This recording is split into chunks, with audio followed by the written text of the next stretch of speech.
விருப்பு வாக்கு எண்ணும் பணிகள் தேர்தல் சட்டத்திற்கமைய முன்னெடுக்கப்படவில்லை. தேர்தல் கடமைகளின் போது அரசியல் ரீதியாக பக்கச்சார்பாக செயற்பட்ட அதிகாரிகள் மீது சட்ட நடவடிக்கை எடுக்க உள்ளதாக ஐக்கிய மக்கள் சக்தி அறிவித்துள்ளது. பிரைம் குரூப் அறிமுகப்படுத்தும் இலங்கையின் முதலாவது நவீன வீட்டு அபார்ட்மெண்ட் நகரம் கிரிபத்குடையில். அழையுங்கள் 0772041041. ஜனாதிபதி தேர்தல் முடிவுகள் வெளியிடப்பட்ட போது முதல் 2 இடங்களை பிடித்த 2 வேட்பாளர்களுமே 50% வாக்குகளை பெறவில்லை. அதற்கமைய விருப்பு வாக்குகள் எண்ணப்படுவதாக தேர்தல் ஆணைக்குழு அறிவித்தது. இதன்போது உரிய சட்ட நடைமுறை பின்பற்றப்படவில்லை என ஐக்கிய மக்கள் சக்தியின் பொதுச் செயலாளர் ரஞ்சித் மத்தும பண்டார மற்றும் சம்பிக்க ரணவக்க ஆகியோர் தெரிவித்தனர்.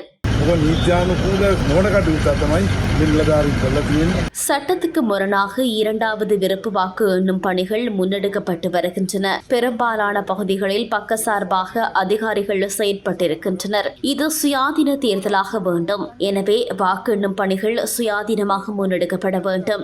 இது தொடர்பில் நாம் சட்ட நடவடிக்கை எடுப்போம். எவ்வாறாயிருப்பினும் பொது தேர்தலில் வெற்றி பெறுவதற்கு நாம் அனைவரும் இணைந்து செயற்படுவோம் என்றார். අනුර දිසානායක මහත්මයාට 56,34,915ක් ඡන්ද ලැබිලා තියෙනවා 142.31. அனுரகுமார திசாநாயக்கவுக்கு 42.31% வாக்குகளும், சஜித் பிரேமதாசவுக்கு 32.76% வாக்குகளும் கிடைத்துள்ளன.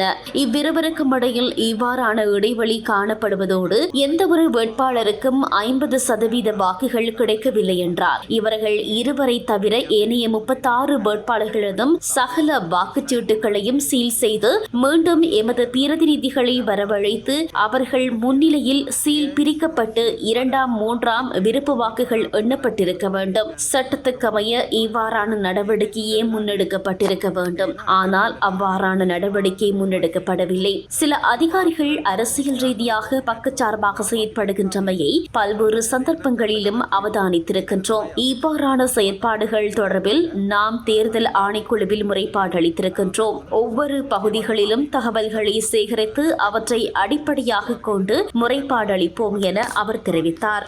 ප්‍රජාතන්ත්‍රවාදී ඉෂ්ට කර ගැනීම සඳහා අපේ අපේක්ෂකයාගේ යුක්තිය ඉෂ්ට කරගන්නයි අපි ආවේ.